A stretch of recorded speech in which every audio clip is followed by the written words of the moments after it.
So Minnesota's on fire, tensions are high, people are angry on every side of the spectrum. Let's talk about it.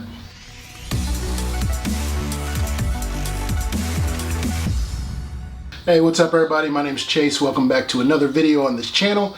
Man, things are crazy all over the US right now.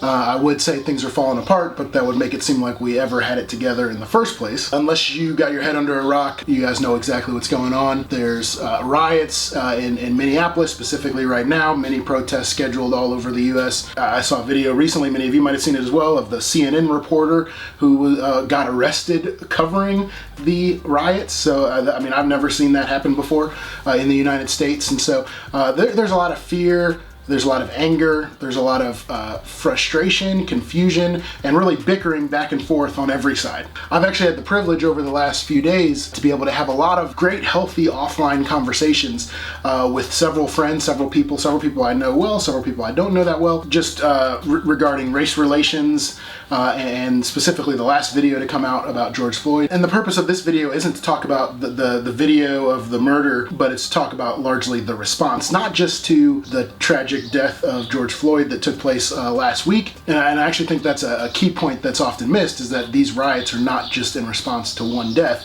Not even just with the fact that this is the second one of these deaths, or at least the second one of these recordings to come out over the last month, but really the years and years, decades, centuries of similar unrecorded deaths, and all that pent up anger is kind of culminating this weekend in these riots specifically. But with all these conversations I've been having with other people, one of the things that I've been asked almost every single time, what do I think about the riots that are going on? Or specifically the way it's phrased usually is, are these riots really the best answer to what's going on? Hope you guys can hear me. I'm outside on my porch. Hopefully I get this video in before someone starts mowing the grass. But I don't really feel like competing with Mickey Mouse Clubhouse inside. But anyway, in response to this question, are these riots really the answer? I've got 6 points I want to share. I want to go through these very quick. Obviously, this video isn't going to be able to cover every single angle, and hopefully this video is a starting point for future conversations. But the last point I think is definitely the most controversial. I'll say it that way. So be sure to watch the whole video here. Let me just share them with you guys. The first point is this: people should not be more upset about the riots than the murders themselves. I've seen a lot of people saying things like, you know, can't I be frustrated and outraged by the murder and also frustrated by the rioting? And absolutely, you can be. And again, it's important you realize that these riots are not in response to just one murder. When you think of it collectively, and all the black people that were captured on film and murdered, and all the frustration and protests that we saw happen over those, but also all the unfilmed, and I'm not even talking about just racial relations with the police, but I'm talking about all the racial injustice that black people have experienced over the course of our lifetime, our parents' lifetime, their parents' lifetime. When you think of these riots in a response to all of that collectively, then you can, I think, see why people like myself get frustrated when people say, can't I be upset over this death and these riots? I mean, that phrase in and of itself is frustrating because it seems to be equating frustration between the loss of life and the loss of things, or stores, or the contents of the stores. You shouldn't even be talking about those two in the same sentence. But it gets even worse when we try and say, are these riots and the loss of monetary value really the right answer to years and years and years of all of this? I really wish in conversations about racial injustice, we could just get rid of all buts. And I mean that with one T. When people write and they say, yes, what happened was wrong, but, or I'm not racist, but, the only thing that most people who are reading those statements, the only thing they catch is what follows.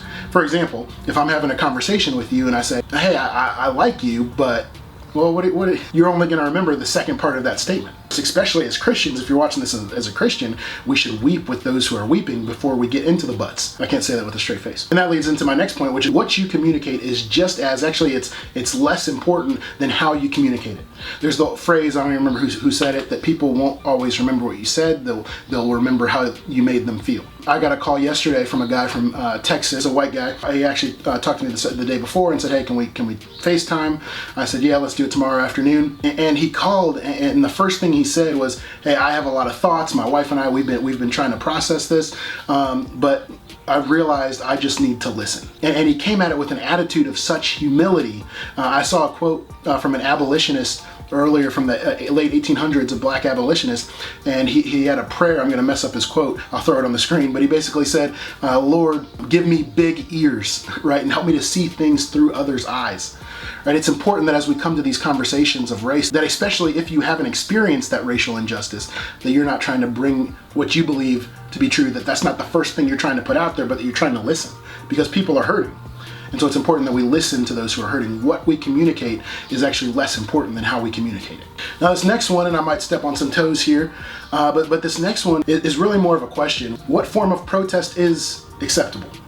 Right, I've seen a lot of people outraged by the riots. It seems like a lot of times people who are outraged by certain forms of protest are outraged by them because they make them uncomfortable, which is sort of the point of a protest in the first place. I've seen people saying, hey, peaceful protests are way more effective. But then many of the people that I've seen saying that are the same exact people that say, hey, well, you can't protest by taking a knee during the national anthem, right? Because that makes them uncomfortable. I don't remember if I did a video on the national anthem, but I actually did write a blog post about that on my website, which I forgot to renew, and then someone snatched it up, and so now I need to do a complete website rebrand, but that's a whole nother topic. But I'll link to that blog post in the description on my thoughts, particular when the kneeling thing was really blown out of proportion. But all that to say, people were very upset with black people or people who were even not black people. Some of the athletes that took knees were not black. People were upset with that form of protest, which I can't think of anything more peaceful than taking a knee on a sideline. I mean, they're not even in the game. People were upset with that form of protest, and now people are saying don't protest like this over here. And so it seems like the only acceptable form of protest to some people is a form of protest that doesn't make them uncomfortable, which I will say is very hypocritical coming from Americans, because the whole United States of America was birthed out of a protest that I'm sure was very uncomfortable. 342 crates of tea worth 10,000 British pounds are cast overboard.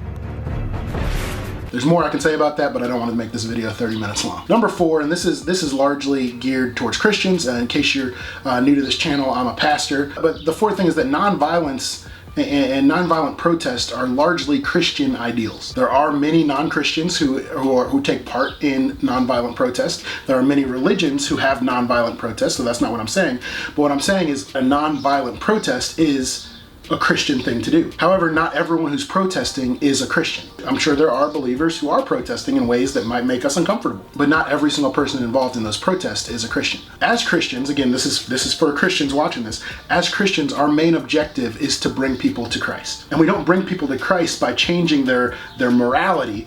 We bring them to Christ, so hopefully their morality will be changed. I heard a pastor say once that you don't clean a fish and then catch it, you catch the fish and then you clean it. And so we're out here shouting at people, and this goes beyond, with issues of morality beyond rioting and breaking and burning down targets, but we're over here trying to change people's outward behavior. But what if instead of changing their outward behavior, we showed them the love of Christ and formed actual relationships with people, showed them love, showed them how much you care, how much humility and just how much you want to listen, and then in seeing that, you bring them to Christ, and then their outward reactions are changed. If someone's angry and hurting and the first thing you tell them is, hey, don't be angry and hurting like that, that's not going to help them not be angry and hurting. Our daughter's 3. She has a lot of temper tantrums, right? She screams and she gets upset. Actually, she sulks more, but sometimes she screams and she gets upset. When she's screaming and getting upset, we don't de-escalate the situation by screaming back at her about why she shouldn't be screaming in that way. No, we take her, we scoop her up, and we say, hey, what's wrong? Hey, I know you're sad, but hey, we can't yell like that. And we approach it in a loving and humble manner. We don't yell back at the yellers. That does nothing. It doesn't de-escalate the situation, and ultimately, it doesn't bring people to Christ. All right, again, that one was more geared towards if you're a Christian. I know there's a lot of non-Christians watching this video as well, probably. Number 5, I've seen a lot of people quoting Martin Luther King and showing pictures of the protests that are going on now, and then the pictures of the protests with Martin Luther King. And I saw a tweet this morning from Martin Luther King's daughter, and here's what she said. She said, "Don't act like everyone loved my father. He was assassinated. A 1967 poll reflected that he was one of the most hated men in America. Most hated. Many who quote him now and evoke him to deter justice today would likely hate and may already hate the authentic King." We can't rewrite history and just assume that because Martin Luther King and the civil rights activists in the 60s were protesting peacefully, that just made everyone want to listen to them right away. Of course, I wasn't alive in the 60s, and many of you watching weren't alive in the 60s, and so we didn't live through it. But like this shows, Martin Luther King wasn't a popular person. And so for people to sit here and say, hey, if you just protest like that, then you'll be heard and people will listen and like you more, well, that's rewriting history and how it actually happened. Since we want to quote Martin Luther King, you know, there's also the quote from him when he said, riots are the language of the unheard. Which again goes back to the point that these riots are happening not because of one singular incident that happened earlier this week, but no, these riots are happening because of years and years of feeling like we're silenced and that people aren't listening. Which leads to the sixth and final point. And again, these aren't going to cover every single point. Hopefully this video is just a starting point for deeper and more conversations to be had. But the last thing I want to say is, and I'm going to step on even more toes right here, but I'm just going to say it. If you're white, then now's not the time to be criticizing the response that people are having to racism. Now's the time for humility, for listening, for speaking up against injustice, yes, but not for criticizing those who have felt like they've been speaking up for years. And I don't want to end this video on a discouraging note. I mean, one thing that has been encouraging to me is, like I said, I've been able to have all these healthy conversations. I've seen people who I've been trying to have the same conversations with over and over about why they're not colorblind finally saying, hey, I think I'm finally starting to get it. And for me, it's been years and years of having these conversations, and finally I'm starting to see people open up to having these conversations. But I've also seen many of my white brothers and sisters upset that, you know, maybe you feel like you can't post anything, or that no matter what you say, it's going to be taken the wrong way. I've seen people say it's just not fair that your voice is actually the one that gets lost in all this. And if that's you and you're feeling like it's just not right and not fair, and you just feel like no one's listening, well then maybe you finally are starting to see what it's like to be black in America.